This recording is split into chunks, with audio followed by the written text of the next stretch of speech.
Assistant professor के 910 पदों पर भर्ती की परीक्षा हुई निरस्त। 16-17 अप्रैल को हुआ था एग्ज़ाम, बाकी था इंटरव्यू। यूपी शिक्षा सेवा चयन आयोग की ओर से 16 व 17 अप्रैल को करवाई गई असिस्टेंट प्रोफेसर भर्ती परीक्षा सीएम योगी आदित्यनाथ के निर्देश पर निरस्त कर दी गई है। 910 पदों पर भर्ती के लिए हुई परीक्षा में एसटीएफ को धांधली की सूचना मिली थी। रिपोर्ट के आधार पर सीएम ने परीक्षा निरस्त कर नए सिरे से आयोजित करने के निर्देश दिए हैं। साल 2022 के विज्ञापन के आधार पर अप्रैल में 33 विषयों में असिस्टेंट प्रोफेसर भर्ती के लिए लिखित परीक्षा हुई थी। 1.14 आवेदकों में 82,000 परीक्षा के लिए योग्य पाए गए थे। परीक्षा परिणाम 4 सितंबर को आया था। इंटरव्यू होना बाकी था। एसटीएफ को इस परीक्षा में धन उगाही की सूचना मिली थी। सीएम ने गोपनीय जांच के आदेश दिए। जांच के आधार पर 20 अप्रैल को एसटीएफ ने फर्जी प्रश्न पत्र बनाकर ठगी करने वाले गैंग के 3 अभियुक्तों महबूब अली, बैजनाथ पाल एवं विनय पाल को गिरफ्तार किया। महबूब अली आयोग के तत्कालीन अध्यक्ष प्रोफेसर कीर्ति पांडे का गोपनीय सहायक था। जांच की निष्पक्षता व गोपनीयता बनाए रखने के लिए अध्यक्ष का इस्तीफा भी ले लिया गया था। एक अन्य महत्वपूर्ण समाचार है कि तय समय पर होगी एलटी ग्रेड की परीक्षा। उत्तर प्रदेश लोक सेवा आयोग यूपीपीएससी की सहायक अध्यापक प्रशिक्षित स्नातक श्रेणी एलटी ग्रेड के 4 विषयों सामाजिक विज्ञान, जीव विज्ञान, अंग्रेजी, शारीरिक शिक्षा की परीक्षा पूर्व निर्धारित कार्यक्रम के अनुसार 17 व 18 जनवरी को यूपी के 28 जिलों में होगी। इसके लिए 8 जनवरी को आयोग की वेबसाइट uppsc.up.nic.in पर अभ्यर्थियों के लिए प्रवेश पत्र जारी कर दिए जाएंगे। माघ मेले को ध्यान में रखते हुए प्रयागराज को केंद्र नहीं बनाया गया है। जनगणना 1 अप्रैल से पहले होगी घरों की गिनती। पहले चरण की अधिसूचना जारी, घर घर जाएंगे प्रगणक।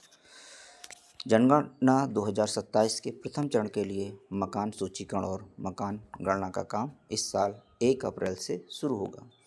इसके लिए प्रगणक घर घर जाकर दस्तक देंगे। 30 से ज़्यादा सवालों की सूची तैयार कर ली गई है। इससे संबंधित अधिसूचना बुधवार को जारी कर दी गई।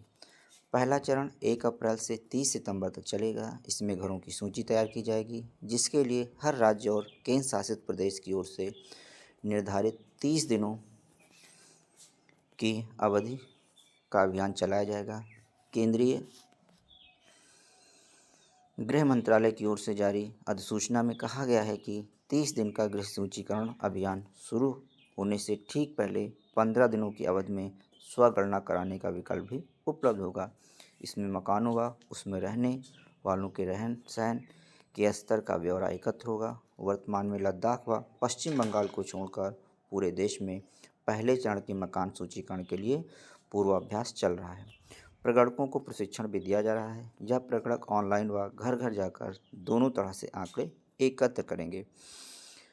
पहली बार डिजिटल माध्यम का भी उपयोग होने से जनगणना के आंकड़े भी जल्द सामने आ सकेंगे। दूसरे चरण के तहत 2027 में पूरे देश की जनगणना कराई जाएगी।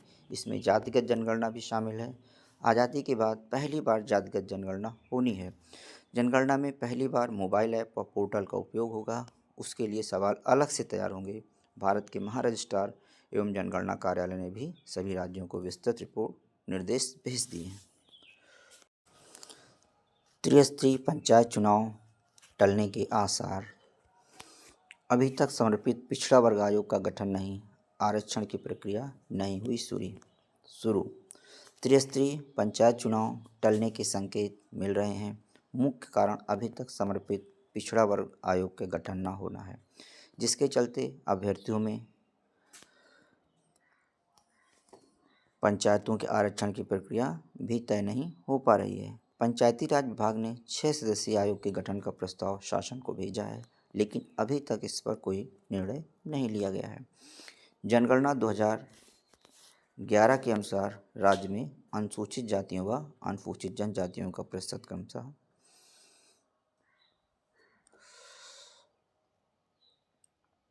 20.6982 और 0.56.77 है। त्रिस्तरीय पंचायत चुनाव में इन वर्गों के लिए इतनी ही प्रतिशत सीटें आरक्षित रहेंगी। ओबीसी जातियों का प्रतिशत जनगणना में शामिल नहीं था। रैपिड सर्वे 2015 के अनुसार राज्य की ग्रामीण आबादी में अन्य पिछड़ा वर्ग की हिस्सेदारी 53.33% थी।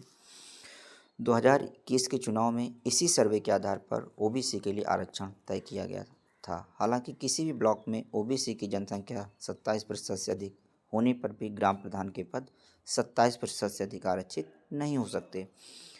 प्रदेश स्तर पर त्रिस्तरीय पंचायत चुनाव में ओबीसी के लिए आरक्षण का प्रतिशत 27 रखना अनिवार्य है। नगर निकाय के चुनाव में ओबीसी की आबादी के आंकड़ों को लेकर विवाद हुआ था, जिसके बाद सरकार ने नगर निकाय समर्पित पिछड़ा वर्ग आयोग का गठन कर रिपोर्ट तैयार करवाई थी। पंचायत चुनाव में भी इसी तरह की प्रक्रिया अपनाई जाएगी। इसके लिए आयोग विभिन्न जिलों में जाकर ओबीसी की आबादी का सर्वे करेगा। उसके बाद ही आरक्षण की प्रक्रिया शुरू होगी। राज्य भर का समय से चुनाव कराने का दावा। पंचायती राज मंत्री ओम प्रकाश राजभर ने कहा है कि प्रदेश में पंचायत चुनाव तय समय पर अप्रैल मई में ही होंगे। जब उनसे पूछा गया कि आयोग अभी तक क्यों नहीं बना तो उन्होंने कहा कि इस बारे में वे शीघ्र ही सीएम से मिलेंगे। उनका कहना है कि आयोग गठित होने के 2 माह के भीतर अपनी रिपोर्ट दे देगा। मिशन कर्मयोगी में ऑनलाइन कोर्स करने में स्कूल शिक्षा विभाग अव्वल। प्रदेश में सर्वाधिक 28.17 लाख कोर्स बेसिक व माध्यमिक शिक्षकों के अधिकारियों ने किए। प्रदेश में मिशन कर्मयोगी के अंतर्गत integrated government online training iGOT digital platform पर ऑनलाइन कोर्स पूरा करने में स्कूल शिक्षा विभाग शीर्ष पर है। विभाग के शिक्षकों और अधिकारियों ने अब तक 28.17 लाख से अधिक ऑनलाइन कोर्स पूरे किए हैं। इस सूची में पुलिस विभाग 13.8 लाख कोर्स के साथ दूसरे स्थान पर है।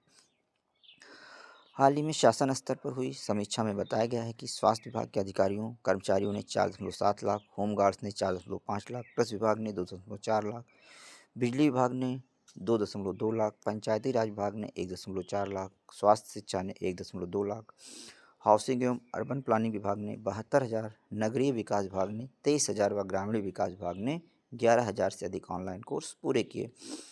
प्रदेश में बेसिक शिक्षा विभाग के 4.4 लाख से अधिक शिक्षकों ने आईगॉट प्लेटफॉर्म पर पंजीकरण कराया है, जिनमें से 3.2 लाख शिक्षक कोर्स पूरा कर चुके हैं। इनमें लगभग आधे शिक्षकों ने 5 या उससे अधिक कोर्स किए हैं। इसी तरह माध्यमिक शिक्षा विभाग में 1.19 लाख से अधिक शिक्षकों ने पंजीकरण कराया है, जिनमें 62,204 शिक्षक कोर्स पूरा कर चुके हैं। यहाँ भी लगभग आधे शिक्षकों ने 5 या उससे अधिक कोर्स पूरे किए हैं। आईगॉट प्लेटफॉर्म पर बेसिक शिक्षा के 4.4 लाख और माध्यमिक शिक्षा के 1.19 लाख शिक्षक पंजीकृत। इन कोर्सों पर रही सर्वाधिक मांग। Yoga, break in workplace, yoga pranayama, पंचकोश, सेल्फ कॉन्सेप्ट का एक भारतीय दृष्टिकोण, सामान्य योग अभ्यासक्रम, manners and etiquette, code of conduct for government employ, time management skill, self leadership, complete journey to stress management, कार्यस्थल पर साइबर सुरक्षा। शिक्षकों के लिए प्रमुख पाठ्यक्रम school leadership for training, national education policy 2020, implementation guide, academic and administrative planning, monitoring and mentoring teachers, school में वित्तीय प्रबंधन, inclusive and equitable school improvement, child protection and POCSO awareness, digital governance and e office basis. 21वीं शताब्दी में शैक्षिक कौशल, classroom management तकनीकी, inclusive शिक्षा में आईसीटी। तो आज के वीडियो में इतना ही रखते हैं। Thanks for watching.